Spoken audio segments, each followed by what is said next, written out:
Daniel écoute Amarim, Shar Yichud Vaimuna, nous reprenons le Perek Bet, la page 154, 8e ligne, Chol Sheken de Kalvachomer. Le Zakan a commencé Perek Aleph, le premier chapitre, par rapporter l'idée que l'intervention de Dieu dans la création est permanente. Il l'a d'abord démontré en rapportant le pasuk, Leolam Hashem Devach Hanitza Bashamayim. Toujours HaKadosh Baruch Hu, ta parole se tient dans le ciel pour soutenir la création. Donc le pasuk le dit, c'est très bien, mais dans le Perek Bet, dans le deuxième chapitre, l'Admor Zaken veut le démontrer par un raisonnement logique. Et il explique la différence entre la création du ciel et de la terre d'une part, et la fabrication d'un objet d'autre part. Quand quelqu'un fabrique un objet, il n'a opéré aucun chidouche, il n'y a rien de nouveau. Il a simplement transformé un matériau dans sa forme, dans son utilisation. Rien de plus. En plus, le matériau était déjà prédisposé à devenir l'objet qui va être fabriqué. Quand l'artisan intervient, il ne fait que révéler le potentiel du matériau qu'il travaille, ce que ce matériau est susceptible de devenir. Par contre, la création s'est faite yesh me'ayin. Au départ, il n'y a rien. Rien d'autre que Dieu. Et à l'arrivée, on trouve tout un système. Le Sederish Talchelut, dans lequel s'enchaînent différents niveaux spirituels, différents mondes spirituels, jusqu'à notre monde matériel. Et la Nour Zaken a rapporté l'exemple de Kriyat Yamsouf. Et il a dit que si Dieu doit intervenir sans interruption toute la nuit, le Ruach Kadim Kala Laila, en faisant souffler un vent d'est toute la nuit pour maintenir la mer ouverte, une situation qui est surnaturelle, anormale. Alors pour maintenir l'existence de la création Yesh Me'ayin, ce qui est encore plus extraordinaire, encore plus surnaturel, Dieu doit évidemment intervenir sans interruption. Et si pour réaliser Kriyat Yamsouf, qui n'est pas un si grand chidouche, Dieu doit intervenir de façon permanente pour que le miracle continue et perdure, alors pour réaliser la création, qui est un chidouche bien plus extraordinaire que Kriyat Yamsouf, parce qu'il s'agit de créer quelque chose à partir de rien, c'est sûr que l'intervention de Dieu doit être permanente pour que la création continue d'exister. Et c'est ce que va dire tout de suite l'Admor Zaken. Alors, plus forte raison, Bivriat Yesh Me'ayin. Lorsque la création prend place, Yesh Me'ayin, à partir de rien, chez les Mala Me'ateva, c'est complètement surnaturel. Appelé au Péléioter, Migrat Yamsouf. C'est beaucoup plus extraordinaire que la traversée de la mer qui s'ouvre devant le Bnei Israël pour qu'il puisse la traverser. Alachat, comme avec Ama, plus forte raison, Shbi Salkut Kor Haborim Yanivra. Si l'intervention de Dieu cesse dans la création, Chaz Shalom, Yashuv Anivra le Aïn Vefes Mamash. Alors la création reviendrait au néant. Et la Tsarich Liot Koach Hapoel Benifal Tamid Lachiotul Kaimo. Mais l'intervention de Dieu doit être permanente pour lui permettre d'exister. L'intervention de Dieu dans la création doit être permanente pour lui permettre d'exister. Si l'intervention de Dieu s'arrête, la création revient au néant comme avant d'avoir été créée. Pour reprendre l'exemple de Kriyat Yamsouf, l'idée de changer la structure d'un matériau, c'est pas quelque chose qui est inimaginable, qui nous dépasse complètement. On peut concevoir que différents processus vont être utilisés et par lesquels on ferait d'un liquide, par exemple, quelque chose de solide. L'eau qui au départ est liquide est capable de devenir solide, pas seulement en figeant l'eau à une certaine température, en faisant de la glace.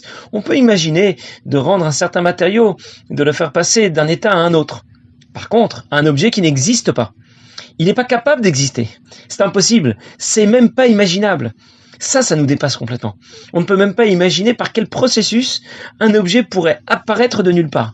Alors encore une fois, si l'intervention de Dieu doit être permanente pour changer seulement la structure d'un matériau, pour que l'eau devienne solide, il est certain que l'intervention de Dieu doit être permanente pour créer le monde. Le monde qui au départ n'existe pas. Et c'est bien ce qu'il fallait démontrer. Et l'Admor Zaken va nous parler maintenant de la parole divine qui intervient dans ce processus, dans le processus de la création. Ce sont les lettres de la parole de Dieu qui interviennent dans le processus de la création et qui seront les vecteurs de l'énergie que Dieu apporte à la création. Et c'est à ce sujet que le pasuk dit, tu les fais tous vivre. Ça veut dire, ne dis pas qu'Akadosh Baruch Hu, que la parole de Dieu fait vivre la création, mais qu'elle lui permet d'exister d'Ainu Yesh Ma'ayin, ça veut dire à partir de rien. Ve'ata, Ata, ce sont les lettres Aleph et Tav, donc de Aleph à Tav, de la première à la dernière lettre de l'alphabet. Ve'ahe et le He, ce sont les 5 façons que nous avons de prononcer des lettres. L'Admor Zaken a parlé de nouveau des lettres dont on avait déjà parlé dans le Perek Aleph, lettres de la parole de Dieu, qui sont les vecteurs de la force divine, qui permet à la création d'exister. Ce sont ce qu'on appelle les lettres de la parole divine, les 10 paroles par lesquelles le monde a été créé. Et nous avons expliqué dans le Perek Aleph que ces lettres pouvaient s'échanger, elles pouvaient permuter, et que ces différents changements vont correspondre à une diminution de l'intensité et de la qualité de ce qu'apporte Akadosh Baruch Hu à la création, pour lui permettre d'exister dans toute sa diversité, jusqu'aux minéraux et aux végétaux. Dieu n'apporte donc pas seulement la vie à la création, de l'animation, il lui apporte son existence, Yesh Me'ayin. Et c'est pour ça qu'il rapporte le pasuk qui dit Vata Mechayet Kulam, Al Tikre Mechaye, ne dit pas qui leur apporte la vie, et la mehave, il leur apporte l'existence. Dieu n'apporte pas seulement de l'énergie pour animer la création qui existerait déjà. Il lui apporte aussi et d'abord l'énergie nécessaire pour lui permettre d'exister. Les vecteurs de cette énergie, ce sont les lettres de la parole divine qui correspondent aussi aux lettres que nous connaissons. Par exemple, le Yud va correspondre dans le processus de la création à un point de départ. Le Vav, qui a une forme de réservoir qui descend du haut vers le bas. Et de la même manière, les formes de chacune des lettres correspondent à une amshacha différente, à un vecteur différent de l'énergie que Dieu apporte à la création pour lui permettre d'exister. Et les différentes associations et combinaisons de ces lettres vont apporter à la création sa grande diversité. C'est ce que veut dire le premier mot du pasuk. Ve'ata mechayet kulam. Ve'ata, c'est de Aleph à Tav. Ça inclut donc toutes les lettres de Aleph à Tav. Et le He, ce sont les 5 façons différentes de prononcer les lettres. Il y a des gutturales, sifflantes, les palatales, les dentales, les linguales. C'est-à-dire qu'on utilise l'exemple de la prononciation des lettres et des mots pour l'homme, pour qu'on imagine un peu comment s'organise le divin dans le processus de la création. Alors bien sûr, il faut imaginer que tout cela n'est qu'une image. Bien sûr, Akadosh Baruch Hu n'a pas l'image d'un corps. Pourtant, le pasuk dit clairement, Vaidaber Hashem, Vayomer Hashem, Dieu a parlé, Dieu a dit, il s'agit de la façon dont se révèle la parole de Dieu, qui s'organise en 22 lettres. Lorsqu'elle se révèle au Nevi'im, au prophète. Je continue encore une petite ligne et je reprends. Et lorsque cette parole va intégrer leur compréhension, dans leur vision prophétique, leur pensée, leur parole, comme dit le pasuk, c'est l'esprit de Dieu qui parle en moi, ce sont ces mots qui sont sur ma langue, comme la Rizal écrit dans Sha'ar Nevoa. Que veut dire ici l'Admor Zaken? Que tout ce qu'on raconte au sujet de la parole de Dieu n'est qu'une image. Dieu n'a pas besoin de dire quelque chose pour que la création existe. Il n'a pas besoin de dire quoi que ce soit pour permettre à la création d'exister. Pourtant, la Torah répète de nombreuses fois, Vaidaber Hashem, Vayomer Hashem. Alors, il parle ou il ne parle pas, bien sûr. La parole de Dieu est une image qui est empruntée à l'homme. Dieu parle aussi parfois pour s'adresser aux Nevi'im. Et on va comparer la parole que Dieu adresse aux prophètes et la parole qu'il utilise dans le processus de la création. Cette parole correspond à la révélation de ce qui était caché, comme lorsqu'un homme parle et qu'il révèle ses pensées qui auparavant étaient cachées. Eh bien, les 10 paroles par lesquelles le monde a été créé correspondent à ce qui va apparaître. Alors, soit il s'agit de ce que Dieu veut révéler, de ce qu'il veut apporter à la création pour lui permettre d'exister, mais il peut aussi s'agir de ce que Dieu veut révéler aux Nevi'im, aux prophètes.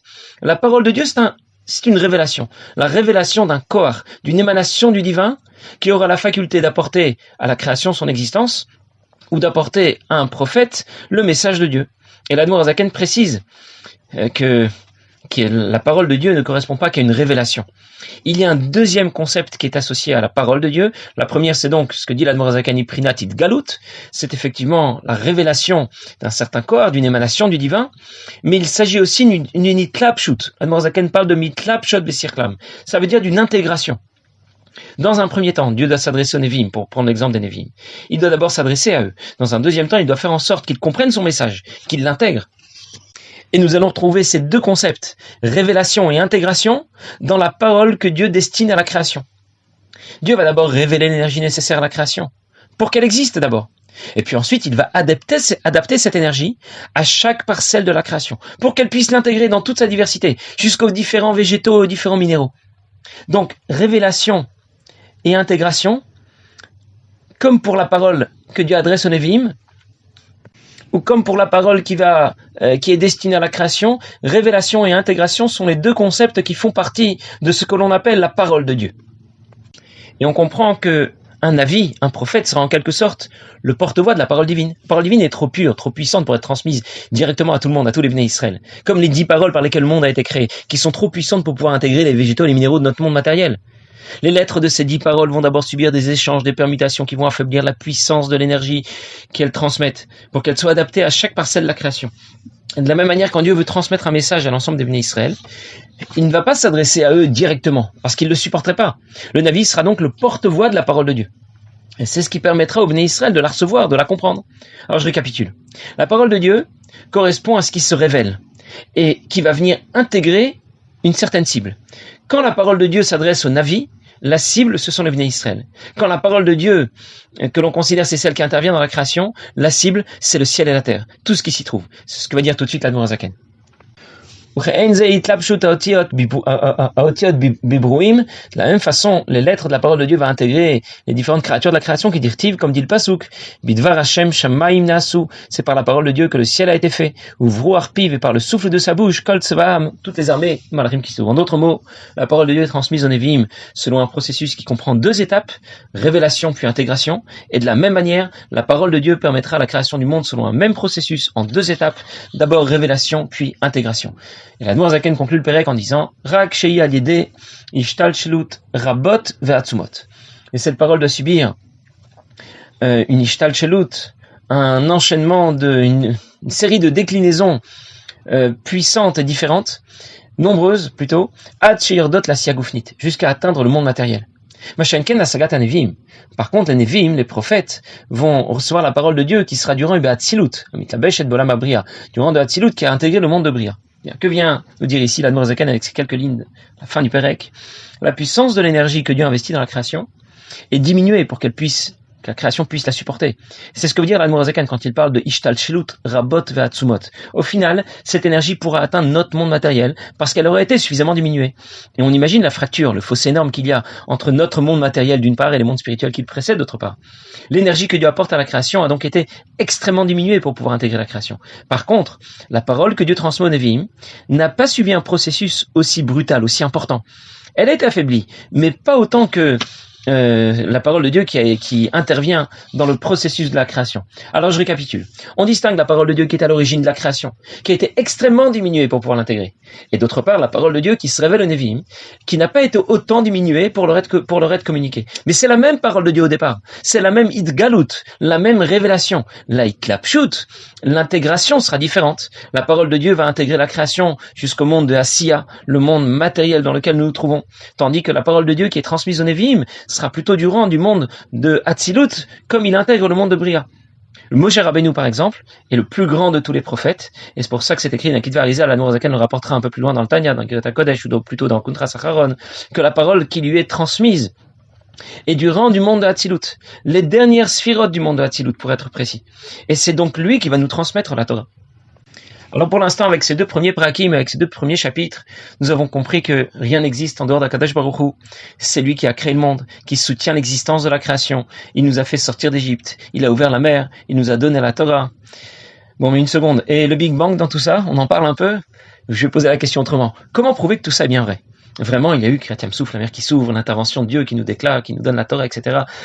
L'intervention de Dieu dans la création. Alors, de manière générale, j'en ai déjà parlé un peu la dernière fois, la meilleure preuve qui puisse être accepté, c'est un témoignage. Quand en plus il s'agit d'un témoignage de masse, personne ne peut contester une fois que l'événement a été acté. Les Bnei Israël sont tous présents au moment de Matan Torah. Ils ont vécu la sortie d'Égypte à la traversée de la mer. Les premières années, ils témoignent collectivement que ces événements ont réellement eu lieu. Et c'est ensuite acté, transcrit dans la Torah et dans la Haggadah. S'il y avait l'ombre d'un mensonge dans cette histoire, dès la première année, elle aurait été contestée. Et quand un témoin dépose son témoignage, on ne lui demande pas de revenir toutes les semaines au tribunal pour revalider son témoignage. On l'a enregistré, le greffier l'a acté, c'est tamponné, c'est terminé.